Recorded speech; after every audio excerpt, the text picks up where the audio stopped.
नमस्कार, मैं अर्चना गुप्ता आप सभी का न्यूज़ वन इंडिया में बहुत स्वागत करती हूं और बुलेटिन की शुरुआत इस वक्त की बड़ी खबर के साथ। यूपी मदरसा एक्ट को लेकर सुप्रीम कोर्ट का बड़ा फैसला सामने आया है। सुप्रीम कोर्ट ने हाई कोर्ट का फैसला खारिज कर दिया है। यूपी मदरसा एक्ट संवैधानिक रूप से सही सुप्रीम कोर्ट ने अपनी टिप्पणी के दौरान कहा है। ये बड़ी जानकारी आपको दे दे, सुप्रीम कोर्ट ने हाई कोर्ट के फैसले को खारिज कर दिया है। यूपी मदरसा एक्ट संवैधानिक रूप से सही है, सुप्रीम कोर्ट ने अपने फैसले में कहा है। तो सुप्रीम कोर्ट ने यूपी मदरसा एक्ट को मान्यता दे दी है। आपको बड़ी जानकारी दे दे कि इस एक्ट को रद्द कर दिया गया था हाई कोर्ट की ओर से और हाई कोर्ट के फैसले को सुप्रीम कोर्ट ने खारिज कर दिया।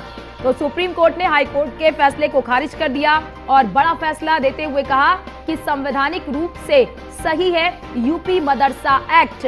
तो ये बड़ी जानकारी और महत्वपूर्ण जानकारी है, क्योंकि बीते दिनों ही आपने देखा होगा कि इसको लेकर काफी ज्यादा चर्चाएं भी चल रही थी कि सुप्रीम कोर्ट से क्या फैसला आता है, क्योंकि कई ऐसे बच्चे हैं जो मदरसा में पढ़ने के लिए जाते हैं। तो ऐसे में उनका क्या होगा, क्योंकि इस एक्ट को हाई कोर्ट ने रद्द कर दिया था। तो अब ऐसे में कई तरह के सवाल उठ रहे थे कि इन बच्चों को कहां पर भेजा जाए, किस तरह से भेजा जाए, कई तरह के सवाल उठ रहे थे। हालांकि अब उन सभी सवालों पर विराम लग चुका है, क्योंकि हाई कोर्ट के फैसले को सुप्रीम कोर्ट ने खारिज कर दिया है और यूपी मदरसा एक्ट को मान्यता सुप्रीम कोर्ट की ओर से दे दी गई है। तो यूपी मदरसा एक्ट को लेकर सुप्रीम कोर्ट का ये बड़ा फैसला है।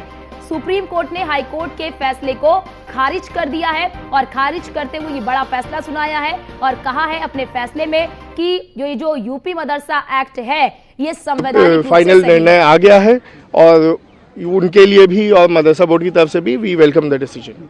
जो दूसरे बोर्ड हैं जैसे सीबीएसई कह लें या सीएससी कह लें और मदरसा बोर्ड है, उसकी एजुकेशन का जो पैटर्न है आप उसे किस तरीके से देखते हैं? दोनों सेम है या डिफरेंट? जी, हम जो मदरसा बोर्ड ने जो प्रिस्क्राइब किया है जो करिकुलम, वो एनसीईआरटी और यूपी बोर्ड के बराबर है। जहाँ तक कि इंग्लिश, हिंदी, साइंस, मैथमेटिक्स, इन सब का, ज्योग्राफी, इनका सवाल है।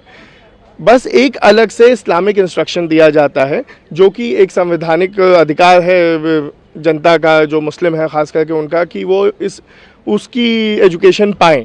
तो उसको मेंटेन किया हुआ है और उसमें कोई बदलाव नहीं है। तो जैसा कि आपने फैसला सुना, तो सुप्रीम कोर्ट ने अपने फैसले में क्या खास बात, क्या आधार दिया, क्या उनका?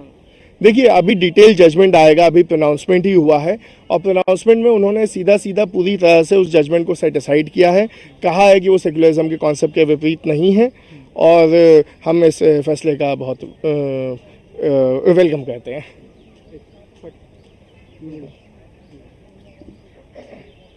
अब supreme court has delivered the verdict in the UP Madrasa Board Education Regulation Act. So what was the judgment delivered by the Supreme Court has set aside the Allahabad High Court judgment that said that the Madrasa Board and the Act is against the principle of secularism, has completely set aside that judgment, and it is a very welcome judgment. The Supreme Court has said that the Madrasa board will remain in existence, the Madrasas will remain in existence, the students will not be transferred from Madrasa to government schools, and I think it is a very welcome step from the Supreme Court. What is the implication is going to have this judgment on the students and teachers of Madrasas?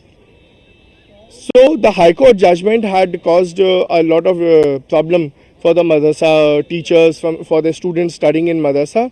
Now that has been, with the judgment being set aside, it will go on the same pattern as it was going, and we believe that there was no problem. The madrasa board was working in the proper manner, in the proper fashion, and there was no requirement of setting it to call it unconstitutional. So, does Supreme Court has said anything about the degrees or the certificates? Yes, the Supreme Court has said that the madrasa board will not be competent to give a degree of Fazil and Kamil, which was higher education degrees, but will have the competence to give the certificate for Munshi, Maulvi and Kamil, which is equivalent to 8th, 10th and 12th.